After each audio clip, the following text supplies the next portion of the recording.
성도 여러분, 안녕하십니까? 요한계시록 10분 강해 8번째 시간입니다. 오늘은 계시록 1장 첫 번째 강의로 예수 그리스도의 계시라는 주제로 말씀을 함께 살펴보겠습니다. 오늘부터 계시록의 본문을 추석하면서 함께 계시의 내용을 연구하도록 하겠습니다. 계시록 1장 1절로 3절 예수 그리스도의 계시라. 이는 하나님이 그에게 주사 반드시 속히 될 일을 그 종들에게 보이시려고 그 천사를 그 종 요한에게 보내어 지시하신 것이라. 요한은 하나님의 말씀과 예수 그리스도의 증거 곧 자기의 본 것을 다 증거하였느니라.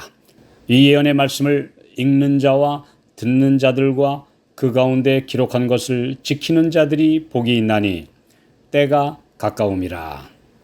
요한계시록이라는 명칭은 사람들이 붙인 이름일 뿐입니다. 분명 책머리에 예수 그리스도의 계시라고 시작하고 있으니 이 책의 저자는 예수님이십니다. 요한은 예수님으로부터 받은 내용을 기록하여 전달한 그분의 종입니다. 계시록이라는 말은 헬라어로 아포칼립스인데 덮은 것을 벗기다 라는 뜻입니다.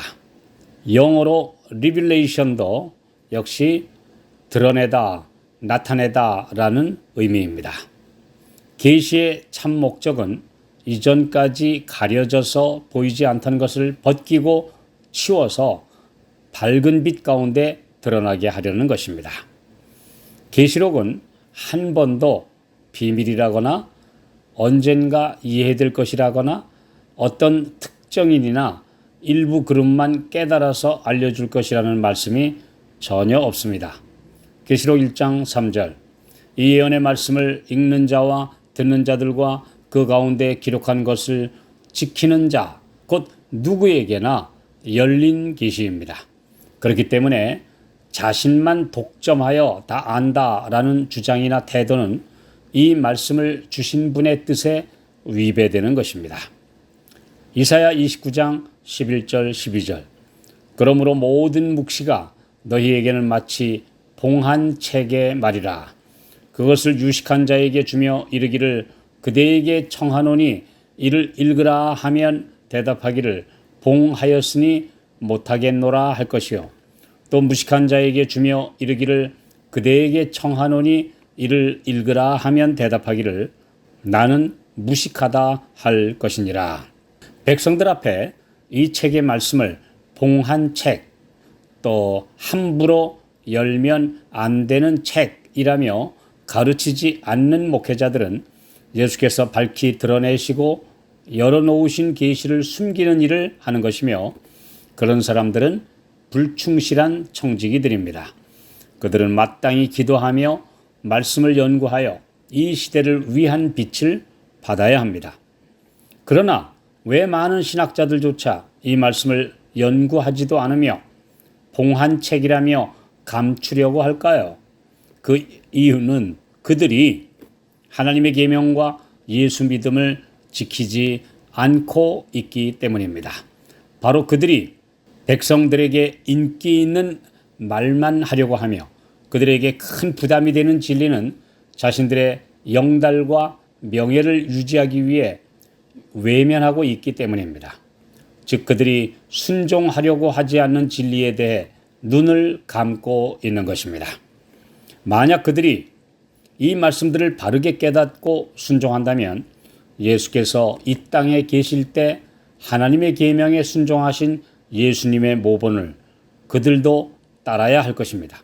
다시 말해서 세 천사가 이 땅을 향하여 큰 소리로 외치는 바대로 창조주를 경배하라 하고 가리키는 창조의 기념일, 곧 안식일을 거룩히 지켜야 할 것입니다.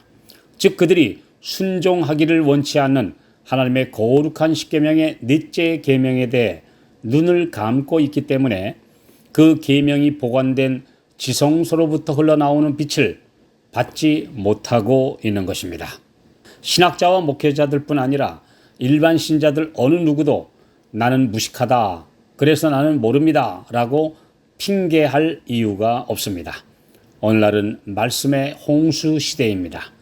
인쇄된 책자와 미디어, 유튜브와 팟빵 등 온갖 매체들을 통하여 주께서 이렇게 모든 사람들에게 진리의 빛을 비추고 계시기 때문입니다. 물론 거짓된 가르침이 너무 많기 때문에 기도하는 마음으로 성령의 지도를 받아야 할 것입니다. 예수 그리스도의 계시라는 표현은 두 가지 의미를 담고 있는데, 첫째는 예수 그리스도로부터 온 계시이고, 두 번째는 예수 그리스도에 대한 계시라는 뜻입니다. 예수께서는 요한복음 5장 39절 모든 성경이 내게 대하여 증거한다고 말씀하셨습니다. 그러므로 계시록을 사람들에게 주신 목적도 그분에 대해 알려주고 그분을 드러내는 것입니다. 계시록 1장부터 3장까지에만도 예수님을 언급한 것이 137회나 됩니다. 특히 계시록에는 예수님을 어린 양이라고 부른 곳이 28번이나 있습니다. 그러므로 세상 죄를 위하여 죽임을 당하신 어린 양이 이 책의 주제이며, 이것은 또한 성경 전체의 주제이기도 합니다. 계시록 5장 12절 죽임을 당하신 어린 양이 능력과 부와 지혜와 힘과 존귀와 영광과 찬송을 받으시기에 합당하도다. 하늘 천사들의 합창입니다. 그분의 지극히 큰 사랑, 그리고 말할 수 없는 겸비와 굴욕과 십자가 희생, 그리고 오늘도 행하고 계시는 중보사역, 이 모든 것을 지켜보는 하늘 천사들이 그분께 경배하며 부르는 찬양입니다. 그분께서는 에덴 동산 입구에서 사탄의 유혹에 넘어가 타락하여 쫓겨나 떨며 서 있는 인류의 첫 조상을 위해 구속의 계획이라는 회복의 청사진을 선포하셨습니다. 그리고 최초로 그들을 위해 제물이 되시고 가죽옷이 되시기 위해 죽임을 당하신 어린 양이 그 언약을 이행하셔서 마지막 구속의 완성을 이루시는 장면으로 이 구속의 스토리가 끝나는 것입니다. 계시록에서 예수 그리스도는 하늘 성소에서 봉사하시는 대제사장이시며 중보자로 나타내 보이십니다. 드디어 재림 전 그분은 중보 사역을 마치시고 재판장이시며 만왕의 왕으로 이 땅에 다시 오셔서 성도들을 데리고 하늘로 가실 것이며, 천년기 후에 모든 성도들 천군 천사와 함께 오셔서 영광의 왕으로 영원히 통치하실 것입니다. 계시록에 등장하는 붉은 용, 일곱 머리 짐승, 짐승의 표, 666, 음녀, 아마겟돈 전쟁 등 이 모든 것들은 주제가 아닙니다. 이런 것들을 연구하면서 예수님을 시야에서 놓쳐버린다면 아무 쓸모없는 지식과 논쟁거리만 잔뜩 만드는 것에 불과합니다. 실제 이런 분들이 우리 주위에 많지 않습니까? 링컨 대통령이 노예 해방 선언을 하고 엄청난 반대 세력과 남북전쟁에서 승리하여 흑인들은 자유를 얻고 인간답게 살 수 있게 되었습니다. 그러나 그 직후 그는 암살자의 총탄에 죽음을 당했습니다. 링컨 대통령의 운구차가 거리를 지날 때 군중 속의 한 흑인 어머니가 눈물을 흘리면서 그의 어린 아들을 들어올려 목마를 태우고 말했습니다. 얘야, 저분을 오래오래 보거라. 나와 너를 위해 돌아가신 분이시란다. 우리의 구원자요 영광의 왕이신 오직 예수, 오직 그분만을 바라보도록 하는 것이 참된 계시의 목적입니다. 그분을 중심으로 모든 역사가 진행됩니다.